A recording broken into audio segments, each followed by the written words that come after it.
we all set? You know, we're flying over right now.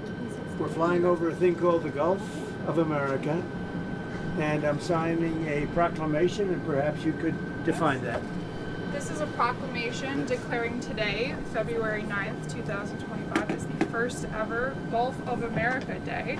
This follows the President's executive order issuing a name change from the Gulf of Mexico to the Gulf of America. And we're flying right over it right now. So we thought this would be appropriate. Even bigger than the Super Bowl. This is a big thing. And almost everybody now has assented to that. Attention on board. Ladies and gentlemen, if you could please direct your attention out the right side of the aircraft. Air Force One is currently in international waters for the first time in history, flying over the recently renamed Gulf of America. Please enjoy the flight, and we are now about to head westbound to Super Bowl 59. Wow, he did that well. That's a good Isn't that nice? You know, what about make America great again, right? That's what we care about. Okay, here we go.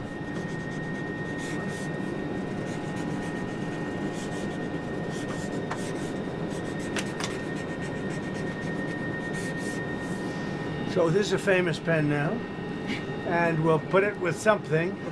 I'll ask you to do whatever you think we should do with it, Mr. Secretary. Do you want to talk about, you know, Doug, Secretary of the Interior, and also working with Chris Wright on extracting vast amounts of oil and gas and making our country rich? Would you like to say something, Doug? Well, with the Gulf of America, this is a historic day. We want to thank President Trump. His executive order is what set this in motion. We signed a secretarial order as Secretary of Interior directing the U.S. Geologic Survey, who is responsible for the database, which is the Geographic Names Informational System. And so just prior to this signing, if you will, the button was pushed. It became official with this proclamation to call today Gulf of America Day. But now it's going out. As we're sitting here right now, our team is calling all the map providers, so Google Maps, Apple Maps, all the map people. That change will take effect this afternoon to Gulf of America. So again, fantastic. Thank you, President Trump, for setting this all in motion with your executive order. It's an exciting, fun day, and great to do this as we're flying over the Gulf of America. We thought it would be very appropriate. Catherine, thank you very much for being here. So happy A to very be here. important part of his life. And who knows what would have happened to him without you. It might not have been good. Here you go. Okay. Have you talked to Mexico about this? Do they have Actually, interestingly, I've never spoken to him about it. It was our call, and I have not spoken to him about. I've spoken to him about many other things, but I haven't really talked to him about this. They have never brought it up. I'm a little surprised at that, but they've never brought it up. Sir, can you tell us about your conversation with Vladimir Putin? I don't want to do that now. No, we're trying to end that war. It's a war that would have never happened if I were president. Would have never happened. But we're making progress, but I can't tell you. You suffered a couple court losses, Mr. President, and J.D. Vance said judges aren't allowed to control the executive power. What's your take on that? But we're going to see what happens. We have a long way to go, and we're talking about fraud, waste, abuse. And when a president can't look for fraud and waste and abuse, we don't have a country anymore. So we're very disappointed with the judges that would make such a ruling. But we have a long way to go. We have to find all of the fraud that's going on. We have tremendous fraud, tremendous waste, and tremendous abuse, and theft, by the way. And the day you're not allowed to look for theft and fraud, etc., then we don't have much of a country. So no judge should frankly be allowed to make that kind of a decision. It's a disgrace. Mr. President, a few years ago, Gulf of America, Canada, Greenland, Gaza, all these are very muscular foreign policy. How does this align with America First? Because it makes us bigger, stronger, and better, and more protective. We need Greenland because of national security, international security, world peace. And we'll have to do that. Canada, we'll see what happens with Canada, but the people of Canada would be paying less than half of the tax. If you look at the tax, they're going to be paying less than half the tax. They don't pay very much for military, and the reason they don't pay much is they assume that we're going to protect them. That's not an assumption they can make, because why are we protecting another country? Now, I love the people of Canada. We have a great relationship. But if they became our 51st state, it would be the greatest thing they could ever do. It would be unbelievable. It would be a cherished state. And think of how beautiful that country would be without that artificial line running right through it. Somebody drew it many years ago with a ruler, just a line. You look at how beautiful that is, wow, it would be very exciting. But if you look at Canada, it would be cherished as a 51st state. They don't pay their share of military in NATO. They pay very little for military. They're not protected at all. And the reason is they think we're going to protect them. The other thing is we subsidize them to the tune of about $200 billion a year. If we stop doing that, if we stop allowing them to make cars through tariffs and other things, cars, trucks, etc., what they make, they're not viable as a country. So would you agree that it's a more aggressive foreign policy than your first term? And why is that? It's more aggressive. It's better. Why? Because I think I've had a lot of experience. And in my first term, I was fighting everybody because they were very aggressive toward me. I always said survival and taking care of the country, not necessarily in that order.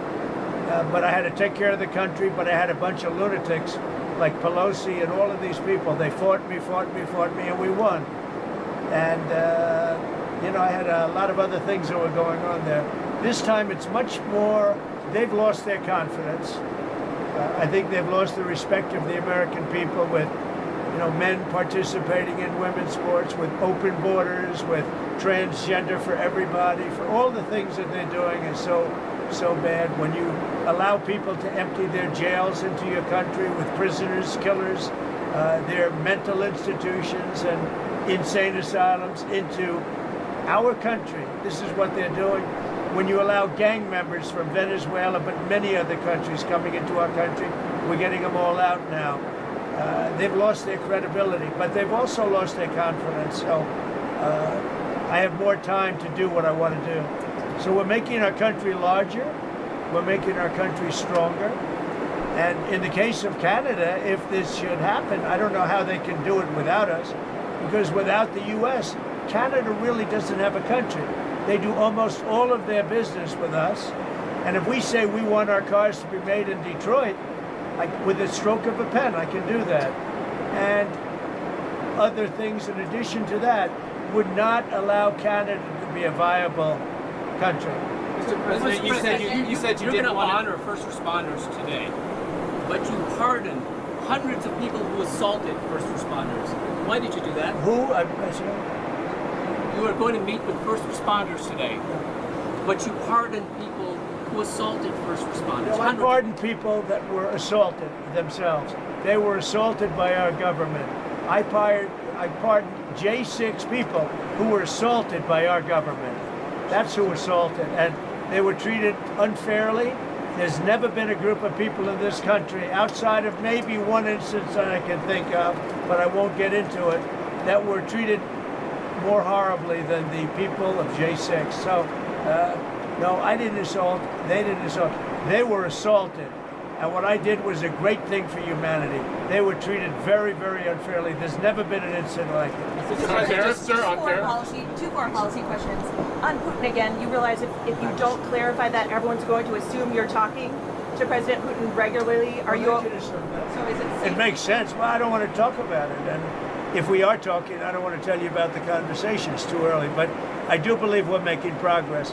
We want to stop the Ukraine-Russia war. And I want to stop it just because I hate to see all these young people being killed. The soldiers are being killed by the hundreds of thousands. So you're starting to put together a plan for like a peace formula or for some sort of resolution? We're talking to both sides. Okay. And then on Japan, are you okay with having a foreign country having a controlling interest in a U.S. steel company? Well, let's look at this. When I came here, they were going to buy it, and Biden was going to approve it. All of a sudden, Biden didn't because he heard I wasn't going to.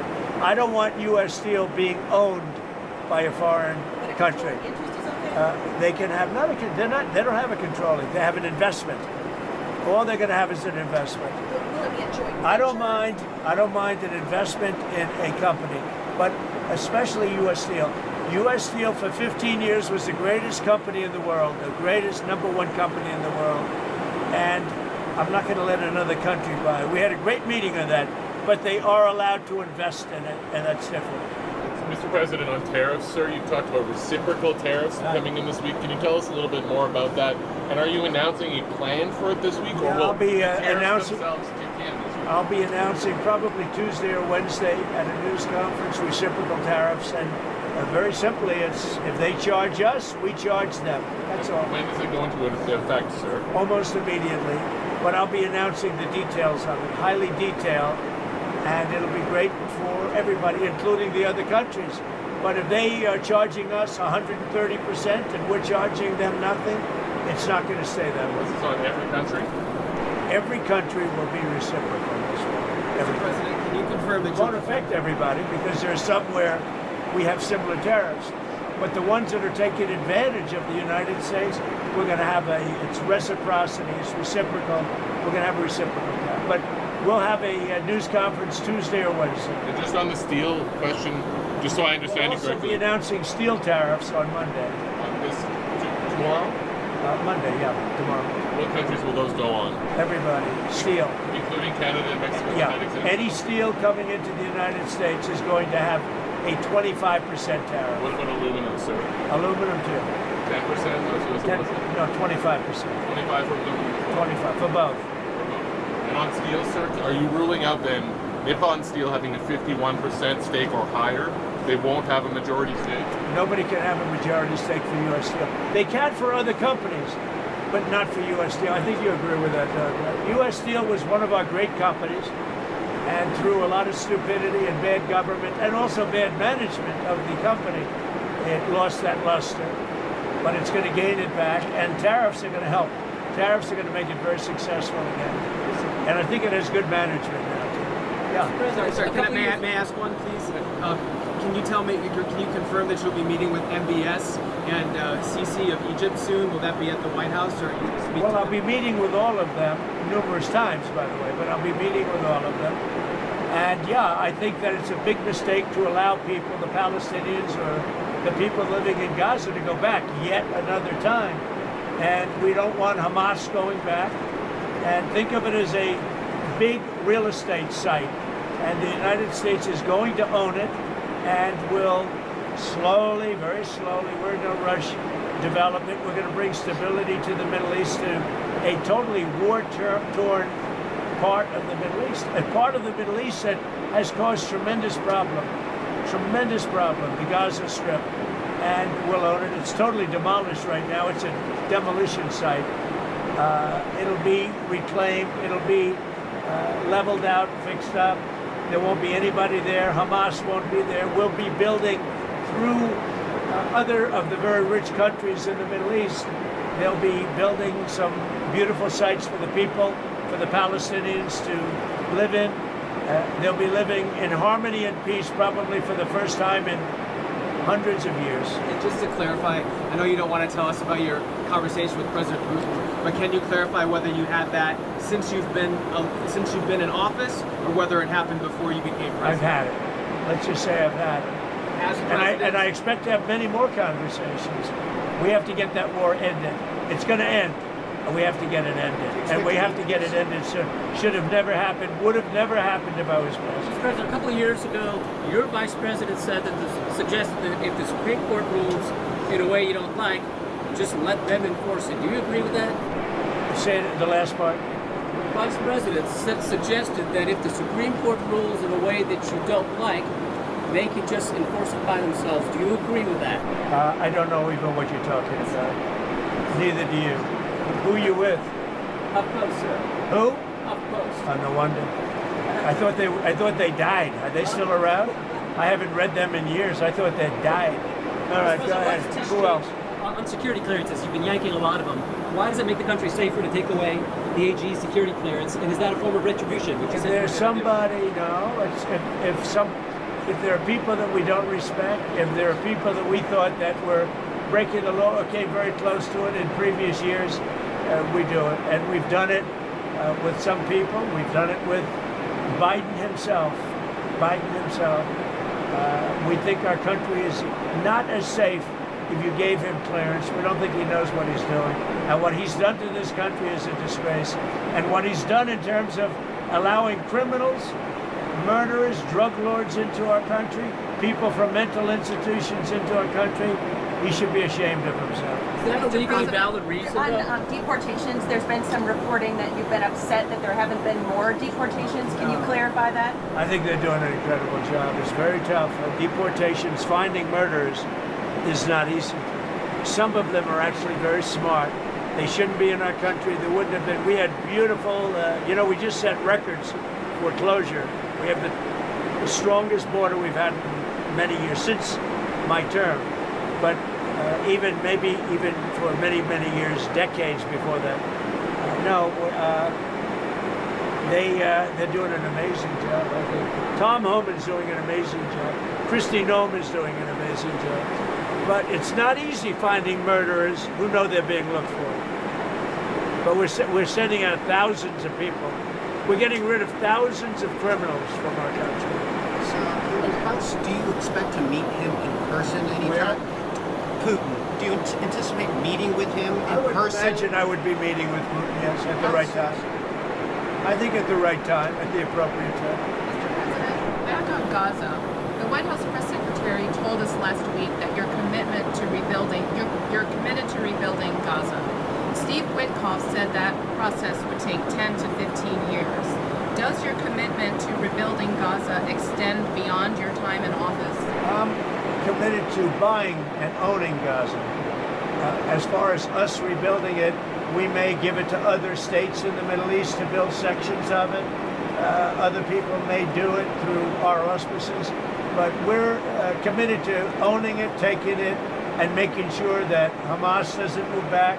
There's nothing to move back into. The place is a demolition site. It'll be, the remainder will be demolished. Everything's demolished. I mean, you can't live in those buildings right now. They're very unsafe. But we'll make it into a very good site for future development by somebody. We'll let other countries develop parts of it. It'll be beautiful. People can come from all over the world and live there. But we're going to take care of the Palestinians. We're going to make sure they live beautifully and in harmony and in peace, and that they're not murdered. This has been the most dangerous site anywhere in the world to live in. Hamas has been a disaster. And by the way, I have to tell you that I watched the hostages come back today, and they look like Holocaust survivors. They were in horrible condition. They were emaciated. It looked like many years ago, the Holocaust survivors. And I don't know how much longer we can take that. When I watch that, I know we have a deal where we're supposed to they dribble in and keep dribbling in, but they are in really bad shape. They have been treated brutally, horribly. Even the ones that came out earlier, they were in a little bit better shape, but mentally they were treated so badly. Who could take that? At some point, we're going to lose our patience.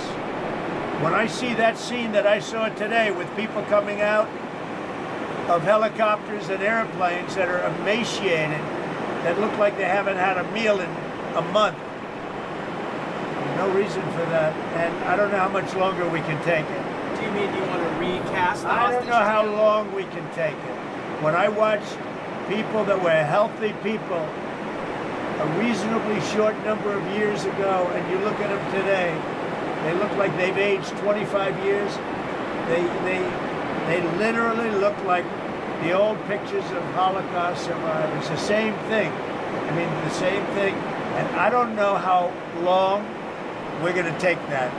Mr. President, have you gotten some advancement in your proposals for some of the Gulf or Arab nations to take some of the Palestinian people? And if not, what do you think the reason is for their hesitance? Is there some very honest reason that they've even told you privately, or that you think why they're hesitant to take the Palestinian people? Why are they hesitant to take them? Because they never spoke to me. They spoke to other people. They didn't speak to me. When they speak to me, they're going to take them. Is it because they think that you would not allow them to return to Gaza? Is that part of it? They don't want to return to Gaza. If we could give them a home in a safer area, the only reason they're talking about returning to Gaza is they don't have an alternative. When they have an alternative, they don't want to return to Gaza. If they had a home that was safe, where you don't have Hamas threatening them, killing them, torturing them, they'd rather not return to Gaza. But right now, Gaza is the only alternative. As far as the other regions, the only reason they maybe don't act enthusiastic is they haven't talked to me. They talk to other people, but not to me. When they talk to me, they'll be enthusiastic. And then on spending, you found some maybe questionable expenditures, or Elon Musk has found them? Some questionable. The whole country looks like it's a fraud. It's fraud, waste, abuse, but it's a tremendous fraud. And what Elon and his group of geniuses have found is unbelievable. It's unbelievable. And that's just in USAID. Soon we're going into education. You'll find the same thing but bigger. Soon we're going into the military, and you're going to find a lot of bad things happening there. You'll find it because our government has not functioned properly for many, many years, and we're going to make it function properly. We're even looking at treasuries. There could be a problem. You've been reading about that with treasuries. And that could be an interesting problem because it could be that a lot of those things don't count. In other words, that some of that stuff that we're finding is very fraudulent. Therefore, maybe we have less debt than we thought of. Think of that. So a lot of things are happening, but Elon's doing an excellent job. We started with 12 guys with high IQs, and now we have 100 guys with very high IQs. Do you think Congress has failed to do their oversight, or do you think your first administration, some of your cabinet agencies failed to do I think everybody failed. I think everybody failed. He just put out a Why does Elon's financial disclosure remain secret? Because nobody's looking at that. We're looking at all the corruption that's taken place. I mean, his financial disclosure is largely the number of shares that he's got in very public companies, and that's not secret at all. If you read that, you'll see a lot. I mean, he talks about his whole thing. I read one where it really gave a very good history of him, but basically it's the number of shares times a certain stock price. So why is that not public? It is public. All you have to do is read it. So on USAID, sir, what is kind of like the message to countries that depend on humanitarian aid distributed through USAID? What is your message to those countries, sir? The ones that have been, the few that have been legitimate in terms of getting legitimate money, will probably put it through the State Department. It'll be handled by Marco Rubio, highly respected man, Secretary of State. There's no reason for USAID, when you look at the politicians that have been in there sucking the blood out of it, when you look at all of the fake deals. I mean, look, all you have to do is get a list of all of the things you can see by the heading. It's fake, it's fraudulent, it's probably kickbacks, where they send the money and then it gets kicked back to the person that sent it. So the ones that are good, and there are not many of them, but the ones that are good, and there are some, will probably have that be handled by Marco Rubio in the State Department. Will they take on some of the USAID workers? They could. They could, if they like. Mr. President, another Will it still be called USAID, Mr. President, or will it not? I don't know that it's going to exist. Why would you need it? The State Department can take care of it. Do you think the amount of spending on foreign aid will decrease also, or just the number of employees? It should decrease. Yeah. I hope it decreases. Yeah, by how much? When we have $36 trillion in debt, and we're taking care of countries that are very rich and sending aid to countries in some cases that are rich, in some cases they're not rich. But no, it should very much decrease. Mr. President, another But it won't be the scams that you've seen. No, another clip that NIH put out a memo on Friday night. It's going to cut $4 billion from the percentage that they pay to universities and public colleges and all those states, not foreign countries. $4 billion. Is that okay to take off the top? Sure. It could be okay. I mean, you have to look at the universities. Some are legit. You could also say, why are we giving money to Harvard when it's got a $50 billion endowment? $50 billion. And yet they don't use that endowment to help their students. This is for research like biomedical research and whatnot. That's fine. Look, we want to take care of research. We want to do a lot of things. But when you look at the USAID and you look at all the things and all the scams that was with, I don't have to go through it now, but I'll get you a little list, and you'll see one after another. There were very few legitimate. It was the opposite.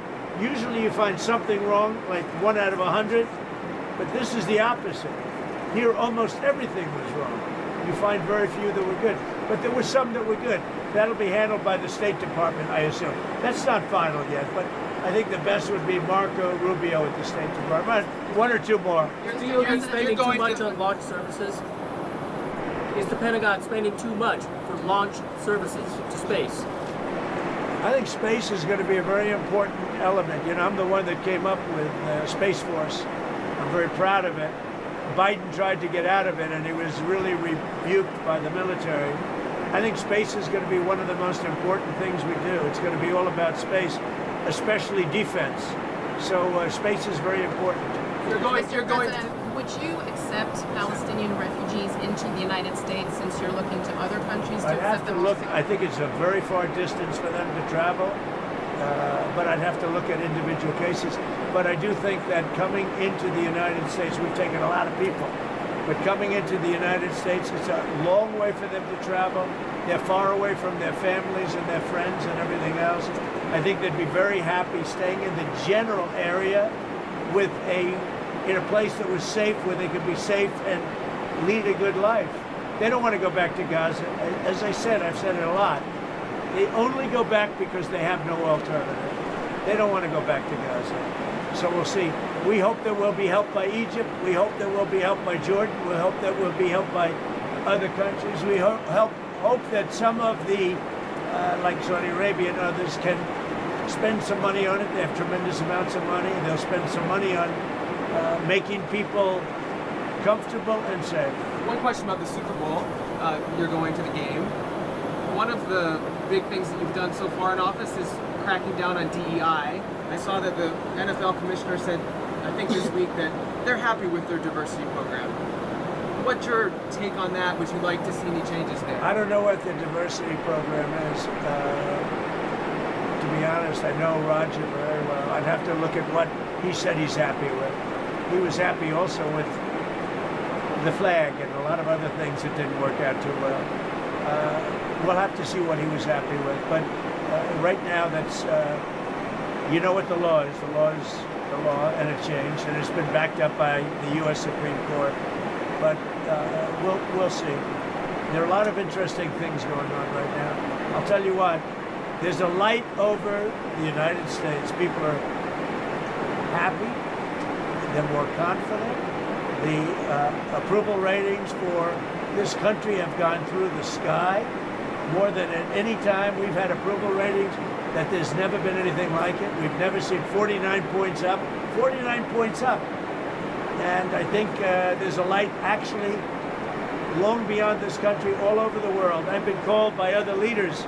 They said, sir, there's a light over our country right now. There's a light over the world. We got rid of a horrible and totally inept administration, an administration where the president wouldn't even go and do a Super Bowl interview. For 4 years, I mean, he didn't do a Super Bowl interview. I did. You'll see it in about 1 or 2 hours. What is your analysis of the football game? Your opinion, sir, on whether the referees have been throwing the games to the Chiefs all season? I don't believe that. What is your analysis of the game? What are you looking to watch for? Well, I think you're going to have a great game. It's two great teams. I don't know. Who knows who's going to win?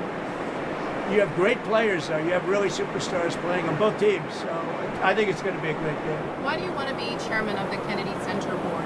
Because I want to make sure it runs properly. We don't need woke at the Kennedy Center. We don't need, some of the shows were terrible. They're a disgrace that they were even put on.